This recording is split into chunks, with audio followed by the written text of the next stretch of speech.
This evening, I am going to talk to you about a power for good in the universe, greater than you are, greater than I am, greater than all of us. A power for good that we can use in everyday life, for everything. When the greatest teacher who ever lived said, "It is done unto you as you believe," what do you suppose he was talking about? This mastermind was talking about a spiritual power in the universe, something so close to us that it is indeed nearer than our hands and feet, closer to us than our very neck vein, as the old Talmud said. And so this power is not something we have to go in search after.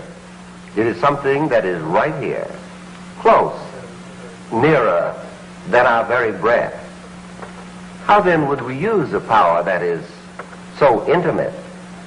Certainly we should have to use it in an intimate way, and we would certainly have to believe that the power exists, it's for us, not against us. It is willing and not reluctant. We should actually have to believe that it really is done unto us as we believe. Then we would have to believe. What is belief, anyway? These are the things I want to discuss with you tonight.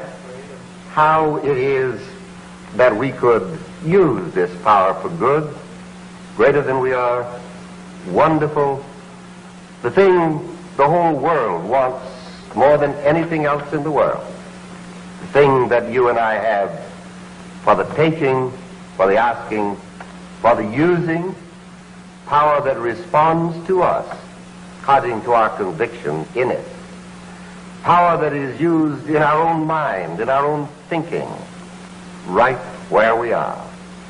How close and how intimate such a power is, and how wonderful it is just to believe that we're going to learn how to use it.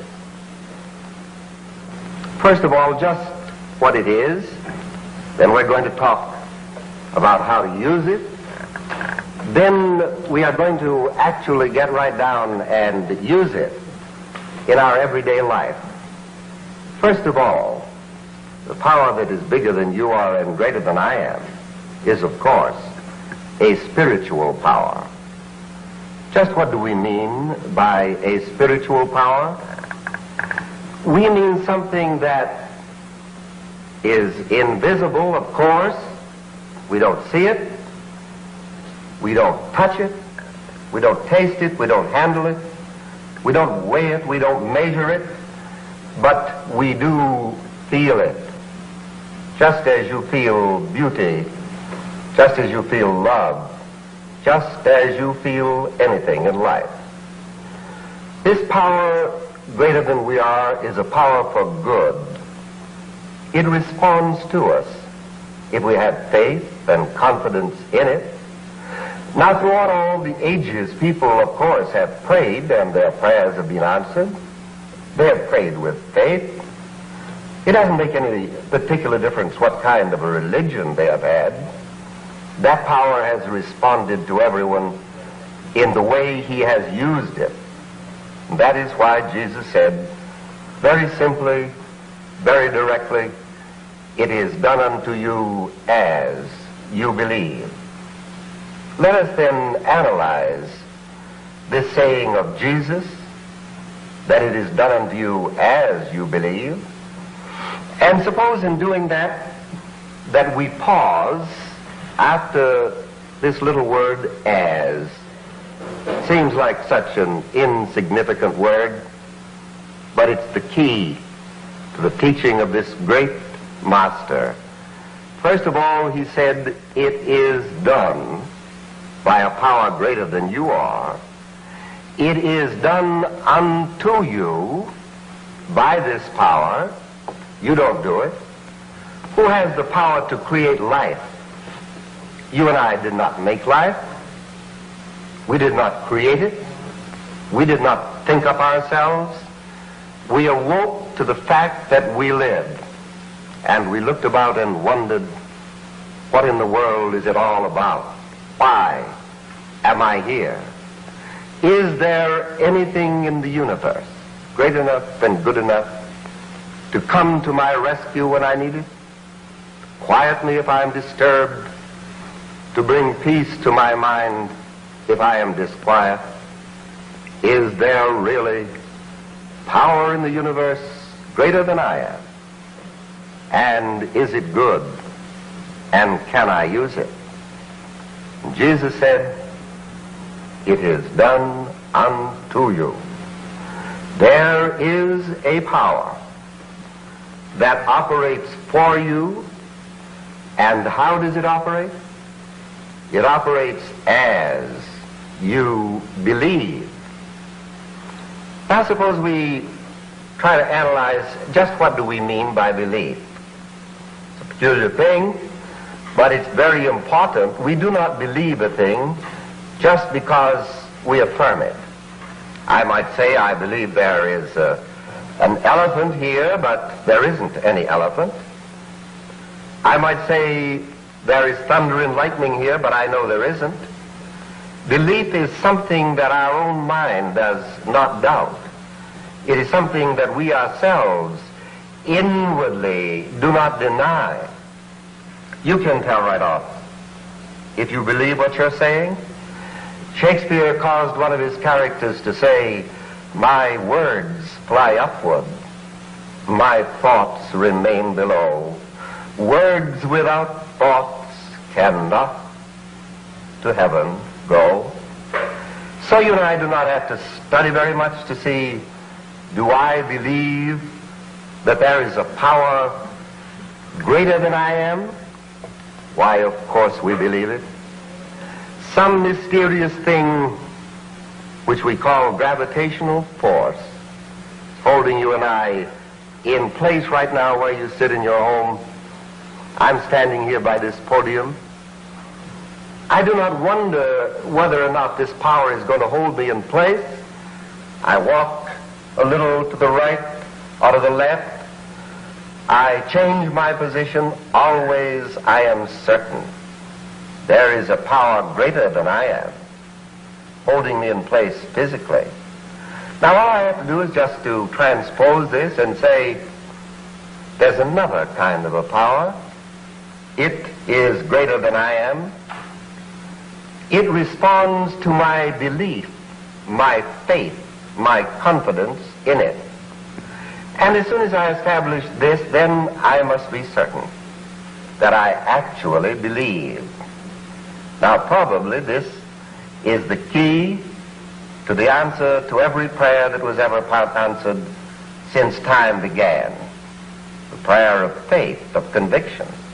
Again, the great teacher, the great metaphysician, the great wayshower, he said, when you pray, believe that you already have what you're asking for.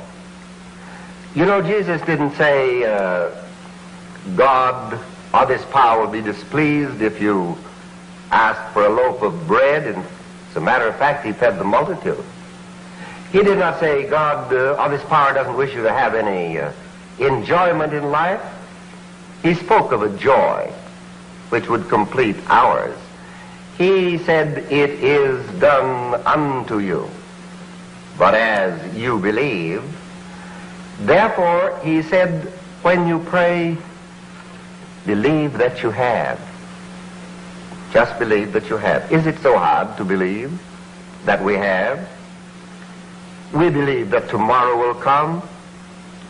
We believe that the sun will rise in the morning and set at night.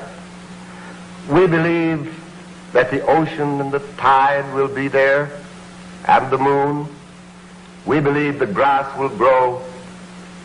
We believe that our food will digest. And who is there who knows how any of these things happen? Did you ever stop to think that the united intelligence of the human race, all the scientists living, all the philosophers, all the theologians, everybody put together, does not know how it is that a hen can lay an egg, nor does it know how it is that a chicken can come out of an egg. Isn't that amazing? All we know is we set the hen, and the chicken does come out of the egg. This is the mystery of life. This is the mystery of faith, the power greater than we are. Jesus did not say,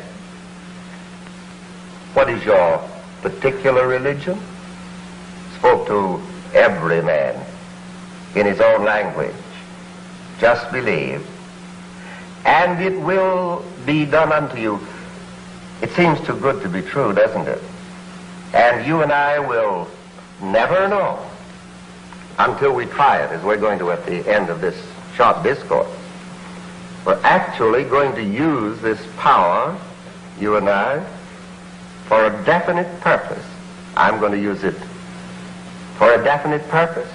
You are, we'll watch and see, but let us be sure that we believe, just as we believe our food will digest, just as we know the sun's going to rise in the morning, just as we know that the world is still round, just as we know that you and I do not know how it is we can eat ham sandwiches, drink milk, tea or coffee, and have it turn into flesh, bone and sinew and blood and marrow.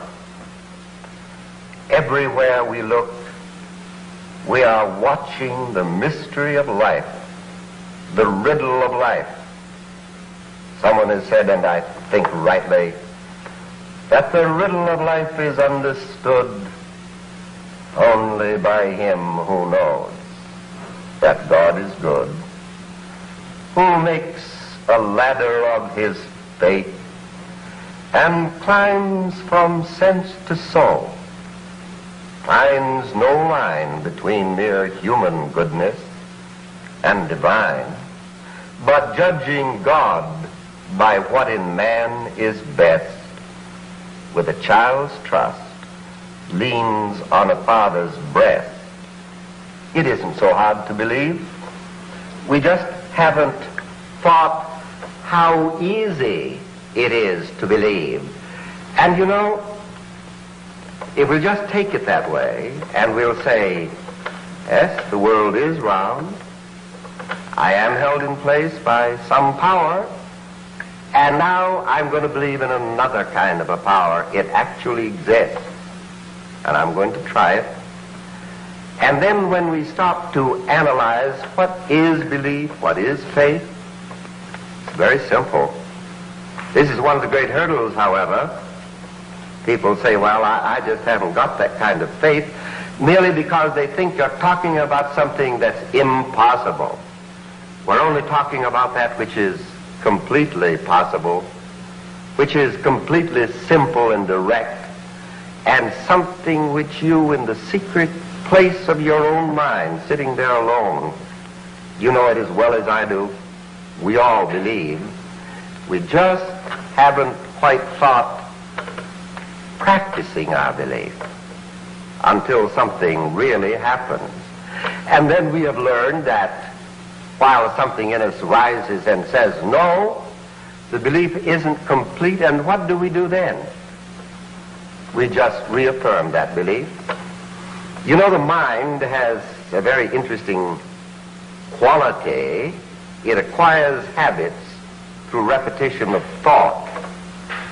And the person who will really take himself in hand, understand this, and say, even though there might be something in me that right now doesn't believe what I say, my words may fly upward and my thoughts remain below, I am still going to train myself. I know that this can happen. I know that there is a power greater than I am. There is nothing in me any longer that's going to contradict it. And quietly, sort of easily and gently, and I think flexibly. You know, did you ever stop to think you live with yourself most of the time?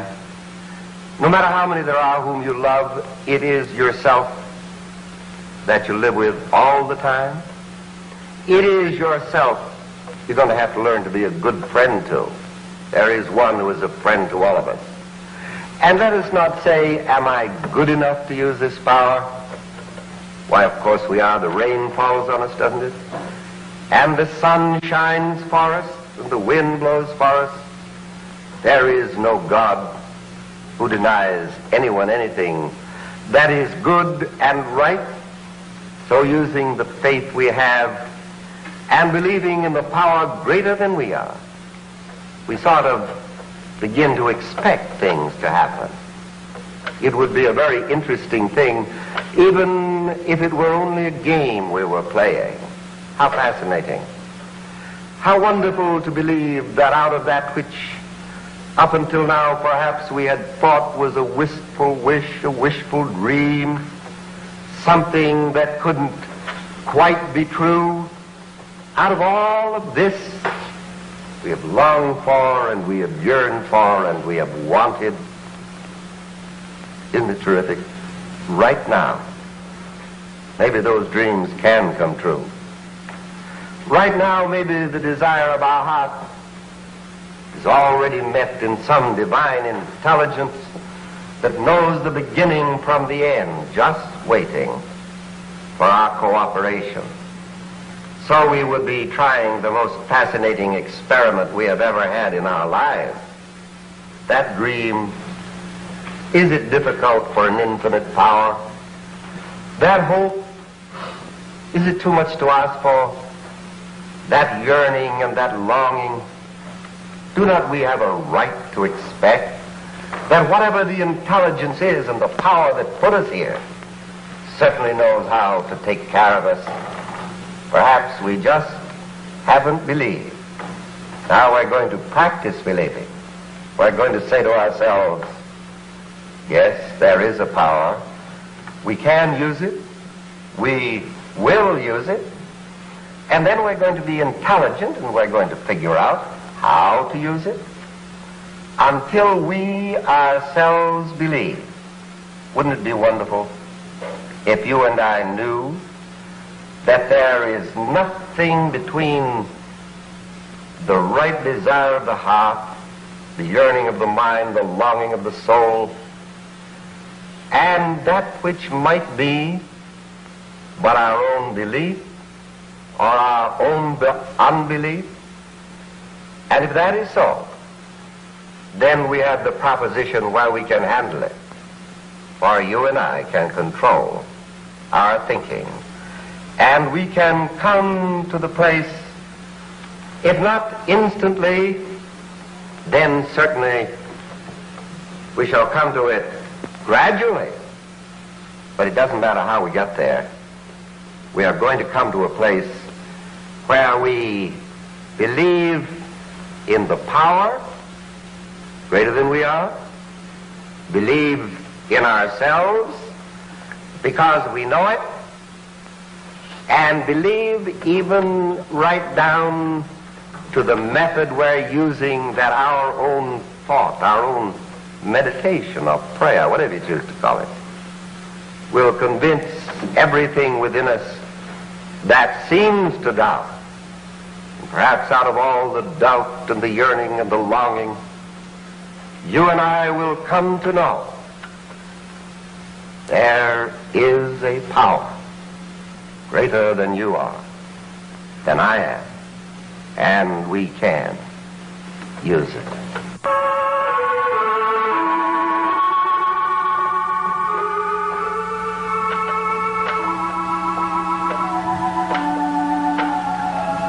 Now, friends, we're going to use this power very simply, very definitely and directly, and we're going to try to believe that it is done unto us as we believe, and we're going to try to just let go of every doubt or uncertainty, every lack of conviction, just because it's a power bigger than we are. We can trust something greater than we are.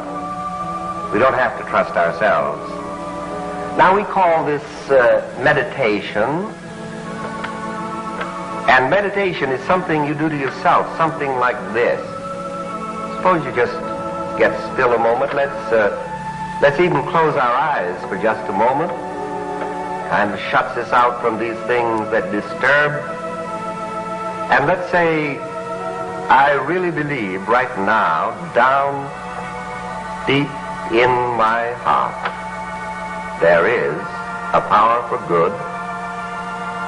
This power is directing me because it's intelligent.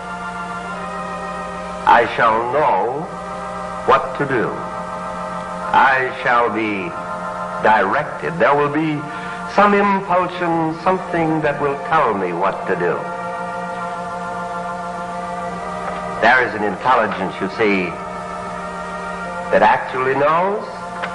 So let's turn again to it and say, every thought and idea that is necessary to the accomplishment of the good thing I desire, which expresses a more abundant life and which brings only good to everyone. It's all happening to me now. Now that's quite simple, isn't it? But if this power is here, if it works the way I'm sure it does, then it works on the simplicity of our own thinking. It isn't profound words. It isn't any spiritual gymnastic we go through, just like a child. It's guiding me. It's directing me right now. Now let's again turn our thought inward, close our eyes, and let's say each one of us that we greatly desire that we shall bless everyone we meet, that we shall bring happiness and joy to every situation. Let's believe that it is true, and then it will be true. And it's true not because you and I know very much. We're very ignorant. But there is a power, and it does work, and it's working right now.